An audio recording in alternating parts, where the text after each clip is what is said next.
Couch Potato's Guide to the Apocalypse. 23-year-old Daisuke Tanaka had perfected the art of doing absolutely nothing productive. 3 months post-graduation with a business degree, he'd scraped through by the skin of his teeth. He'd managed to avoid every job interview his parents scheduled, every networking event his former classmates invited him to, and every motivational speech about finding his purpose. His purpose, as far as he was concerned, was beating his high score in Zombie Slay Revolution 7 while eating convenience store ramen in his underwear. "Daisuke, the Yamamoto company called again," his mother shouted from downstairs. "They want to know if you're coming for the interview tomorrow." "Food poisoning," he shouted back, controller in hand, as pixelated zombies exploded across his screen. "Very contagious. Probably dying. You said that last week. It's chronic." What Daisuke didn't know, what nobody could have known, was that at precisely 11:47 p.m. that night, every corpse in every morgue, hospital, and grave would simply stand up. The actual zombie apocalypse didn't announce itself with dramatic news broadcasts or military warnings. It started with confused late-shift nurses, terrified security guards, and a whole lot of screaming. Daisuke slept through the first 2 hours of humanity's downfall, his phone on silent, his curtains blocking out the chaos erupting in the streets below. He woke up to his mother trying to eat his door. "Ma!" Daisuke scrambled backward off his futon, still wearing yesterday's clothes, his hair sticking up at impossible angles. The thing that used to be his mother groaned and slammed against the door, her fingernails scraping wood. This was not how he'd planned to start his Thursday. Then, as the reality of moaning, shambling undead in his own home settled into his sleep-deprived brain, Daisuke felt something unexpected bubble up from his chest. Laughter. "No way," he whispered, grinning like a maniac. "No freaking way. I don't have to do the interview." 3 hours later, Daisuke had barricaded himself in his room with his desk, bookshelf, and every piece of furniture he could move. He'd also made a critical discovery. All those hours playing zombie games had taught him absolutely nothing about actual survival. Okay. Think, he muttered, scrolling through his dead phone. No signal. 12% battery. In the games, you always find weapons and supplies. So, kitchen? The problem was getting to the kitchen meant going past the thing wearing his mother's face, and possibly his father, and maybe his older sister who'd been visiting from Osaka. Right. New plan. Stay here forever, die of dehydration. Very dignified. Crash. His window exploded inward as a fire axe punched through, followed by a girl around his age with short black hair, athletic build, and the most intense glare he'd ever seen. She wore a university track team jacket, splattered with... He didn't want to think about what it was splattered with. "Move!" she barked, climbing through. "There's a horde 3 blocks behind me. There's zombies in my house." Daisuke pointed at his barricaded door. "Then why are you just sitting here?" She looked around his room. Empty energy drink cans, manga volumes, gaming posters, a concerningly large body pillow, and her expression shifted from urgency to disgust. "Oh my God, you're one of those." "One of what?" "Never mind. I'm Reiko. We're leaving. Now." She grabbed his arm with surprising strength. Wait. I need to..." He glanced at his gaming setup. "If you say you need to save your game data, I'm leaving you here." "My wallet? Better." Reiko hauled him toward the window. "Can you climb?" "Of course I can climb. I'm not completely useless." 5 minutes later, dangling from a drain pipe 2 stories up, Daisuke admitted, "Okay, I might be somewhat useless." "Somewhat?" Reiko. already on the ground, watched him struggle. How did you survive this long? Barricades, strategy, same way everyone. Oh God, it's giving way! He fell. Reiko caught him in a practiced motion that suggested she'd done this before, immediately dropping him on the pavement afterwards. Ow! Get up. We need supplies and a safe house. She was already moving, fire axe ready. Daisuke stumbled after her, his legs protesting the sudden exercise. Where are we going? Convenience store 2 blocks down, then the old gym near the river. I've got 3 other survivors there. You have a group? Already? It's been like 3 hours. 4. And yes, because some of us are capable of basic survival instincts. She stopped at a corner, peeking around. Here. Move. They sprinted. Well, Reiko sprinted. Daisuke wheezed along behind her, his sedentary lifestyle catching up with him, approximately 30 seconds into the run. How are you so fast? He gasped. I run track. How are you so slow? I play video games. A zombie lurched from behind a car. Reiko dispatched it with brutal efficiency. One swing of the axe. Daisuke bent over, hands on his knees, trying not to vomit. First time seeing one up close, her voice softened slightly. First time seeing one that isn't my family, yeah. Sorry. She actually paused. That's rough. It's fine. We weren't close. He straightened, surprising himself with the truth of it. Actually, this might sound messed up, but I'm kind of relieved. Like, I know I should be traumatized or whatever, but my biggest worry yesterday was how to avoid a job interview. Now, the rules are different. Simple. Survive. Don't get bitten. Find food. I can work with that. Reiko stared at him. You're seriously broken. You know that. Yeah, probably. He grinned. But I'm honest. And hey, I bet I know more about zombie behavior than anyone else in your group. Zombie behavior isn't. She stopped. Wait, you mean from games? Games, movies, manga, you name it. I'm basically a zombie apocalypse scholar. He puffed his chest out slightly. Did you know the convenience store will have the best weapons to accessibility ratio? Chichi knives behind the counter, potential bat or pipe in the storage room, and if we're lucky, someone's abandoned baseball gear. That's actually not stupid. I have 7,000 hours in survival horror games. That's definitely stupid, but the information might not be. They reached the convenience store. The front window was shattered, but it looked empty. Reiko went in first, Daisuke following close behind, his heart hammering. Inside, it was eerily quiet. Fluorescent lights flickered, food scattered across the floor, blood on the checkout counter. Grab what you can carry, Reiko whispered. Focus on non-perishables and water. Daisuke's gaming instincts kicked in. He moved efficiently, filling a basket with sports drinks, protein bars, and instant noodles. Then he spotted it. A wooden kendo practice sword some employee must have kept for protection. Perfect, he muttered, hefting it. It felt good, familiar, even from the 3 months of kendo classes he'd taken before deciding they were too much commitment. Behind you! Reiko shouted. Daisuke spun.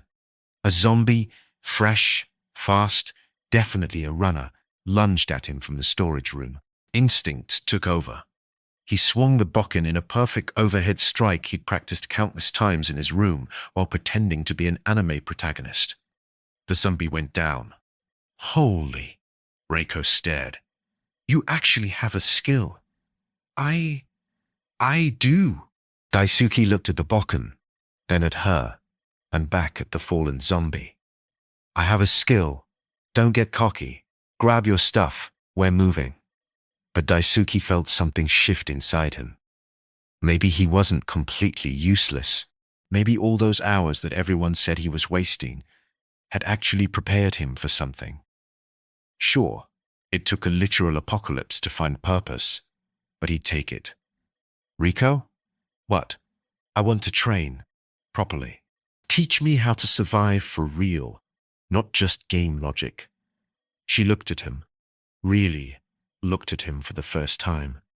Saw something beyond the lazy college graduate. You're serious. Dead serious. Pun intended. Fine. But if you slow me down, I'm leaving you for the zombies. Deal. They loaded their supplies and headed for the gym. Daisuke actually keeping pace this time, adrenaline and newfound purpose driving him forward. The old gym, by the river, had been Reiko's track team's practice facility. Now, it was a fortress. She'd barricaded the entrance, set up noise traps, and coordinated with 3 other survivors. An older security guard named Tanaka, who'd lost his family, a teenage girl called Hana, who'd been camping with her scout troop, and an exhausted medical student named Kenji. Who's the new guy? Tanaka asked, eyeing Daisuke's bokken. Project in progress, Reiko said. Claims to know zombie theory. I don't claim. I know. Daisuke set down his supplies. And I'm telling you, we need to leave this location within 48 hours. Everyone stopped. Excuse me. Reiko's eyes narrowed. Daisuke pulled out a crumpled convenience store map he'd grabbed. Look, we're near the river, which is good for one exit route. But we're also near the hospital, he pointed, and the residential area with the highest population density in the city. Every zombie movie, game, and scenario I've studied says hordes form where people congregated. Hospitals, shopping districts, residential zones. He's got a point, Kenji said quietly. The hospital was overrun completely. If they start wandering, they will wander, Daisuke continued, his gaming knowledge translating to unexpected strategic thinking. Zombies follow sound and movement. We've been making noise. Eventually, enough will gather that the barricades won't hold. So where do we go? Hana asked, her voice small. Up. Daisuke grinned. Zombies are terrible at stairs, worse at climbing, and can't problem solve for shit. We need elevation.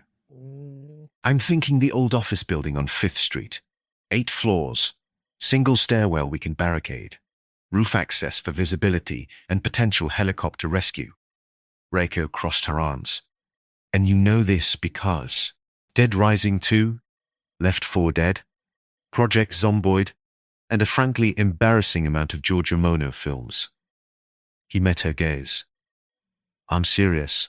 I might have been a useless couch potato before, but I accidentally became an expert in the exact scenario we're living through. Tanaka laughed. Actually laughed. Kid's not wrong. I spent 20 years in security. Height advantage is everything. Then we move at dawn, Reiko decided. Get some rest. Daisuke, you're on first watch with me. Let's see if your theories hold up. The night was long. Daisuke and Reiko sat by the window, watching shadows move in the street below. The zombie count was increasing. His prediction was proving accurate. Why were you so happy? Reiko asked suddenly. When you realized what was happening. Daisuke was quiet for a moment. This might be a powerful second in the sea, but it was the deeper and the best. Hypocrite. Like everyone expects you to fit into this shape, but you're not that shape. I was supposed to get some office job, work 60 hours a week, marry someone appropriate, buy a house, retire, die. Normal life. Normal life isn't that bad. It is when it's not yours. He gestured at the apocalypse outside. Out there, there's no expectations. No interviews. I'm failing. No disappointed parents. No friends asking why I'm not making something of myself. Just survival. And turns out, I'm actually pretty good at survival. All those wasted hours taught me something valuable. You're insane. Probably. He smiled. But I'm alive. And for the first time in 3 years, I actually want to wake up tomorrow. Reiko shook her head. But she was smiling too. When this is over, if it's ever over, you're going to have to find a new excuse for avoiding responsibility. When this is over, maybe I won't need one.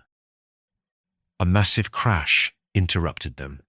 The gym's main barricade was failing. The Horde had found them. Everyone up, Reiko shouted. We're leaving, now. They grabbed their supplies in a chaotic scramble. 30, maybe 40 zombies pressed against the entrance, the improvised barriers cracking under the weight. Back exit! Tanaka led the way, Hana right behind him. Daisuke and Reiko brought up the rear. This is it, Daisuke shouted over the groaning. Your final exam. Can the video game nerd actually survive? Less talking, more running. They burst out the back exit into the pre-dawn darkness. The Horde was everywhere, cutting off every path except one, directly toward the river. The bridge, Daisuke pointed. It's narrow, it'll bottleneck. It's also half collapsed, Reiko counted. Then we climb. Come on. They ran. Daisuke's legs burned. His lungs screamed. But he kept pace with Reiko for the first time. Behind them, the Horde followed, a shambling, moaning mass of what used to be their city. The bridge was worse than he remembered. Sections of railing gone, concrete crumbling, a gap in the middle that would require jumping. No way, Hana whispered. Yes way, Daisuke said, surprising himself with his confidence. I'll go first, show you it's possible. Daisuke. Reiko started, but he was already running, his buckens strapped to his back, his body moving on pure adrenaline and video game muscle memory. He hit the gap and jumped. He made it, barely, rolled on the other side, stood up, grinning like an idiot. See, just like Prince of Persia, Kana shouted. Never mind, just jump. One by one, they made it across. The Horde reached the bridge, started to follow, and then, as Daisuke predicted, the narrow passage and damaged structure caused them to pile up, push each other off the sides, create a zombie traffic jam. It worked, Reiko breathed. Your insane plan actually worked. Video games never lie, Daisuke panted. Just give me a minute to not have a heart attack. They reached the office building on 5th Street as the sun rose. 8 floors of dusty corporate boredom that now represented salvation. Daisuke's theory proved correct. The stairwell was easily barricaded. The height gave them clear visibility of approaching threats, and the roof had enough space for supply storage and signal fires. Over the next few days, Daisuke transformed. Reiko trained him properly. Real combat, real survival skills, real responsibility. He still made jokes, still referenced games and movies, but he also learned to move quietly, to conserve energy, to think 3 steps ahead.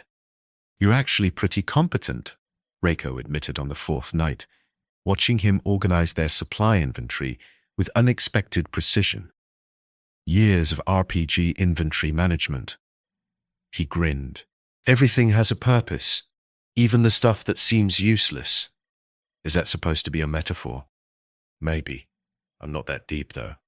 You're deeper than you think. She sat beside him. You saved us at the bridge. That wasn't video games. That was you making a choice to go first, to take the risk. Yeah, well. Daisuke looked out at the ruined city, the distant fires, the shambling figures below. Turns out when the world ends, a couch potato can get up off the couch. Who knew? Your parents would be proud. My parents are zombies. Right. Sorry. Don't be. He meant it. They wanted me to be something I wasn't. Now I'm something they never imagined. That's good enough. Tanaka called down from the roof.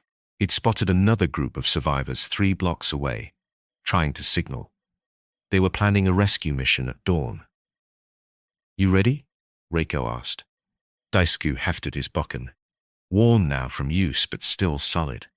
I've been training my whole life for this. I just didn't know it. That's the cheesiest thing you've ever said. I'm practicing my anime protagonist speeches. How am I doing? Terribly. Try again. Let's go save some people and look cool doing it. Better. They stood together on their 8th-floor fortress, looking out at a world that had gone completely insane. Daisuke thought about his old life, the interviews he'd dodged, the job he'd never wanted, the person everyone expected him to become. That person was dead, literally, in his parents' case. This person, the one who could strategize, who could fight, who could actually contribute, was alive. Finally, genuinely alive. Hey, Reiko? Yeah, thanks for not leaving me dangling from that drain pipe. She smiled, a real smile, not her usual smirk. Thanks for knowing zombie theory, even if you learned it the weirdest way possible. Tomorrow they'd save more survivors. Tomorrow they'd fight more zombies. Tomorrow they'd continue building something new from the ruins of the old world. But tonight, Daisuke Tanaka, former professional disappointment, current apocalypse survivor, sat with his team and felt, for the first time in his adult life, exactly where he belonged. Next time civilization collapses, he said, I'm going to be so prepared. Next time? Hana laughed. What? I'm optimistic about humanity's chances of screwing up again.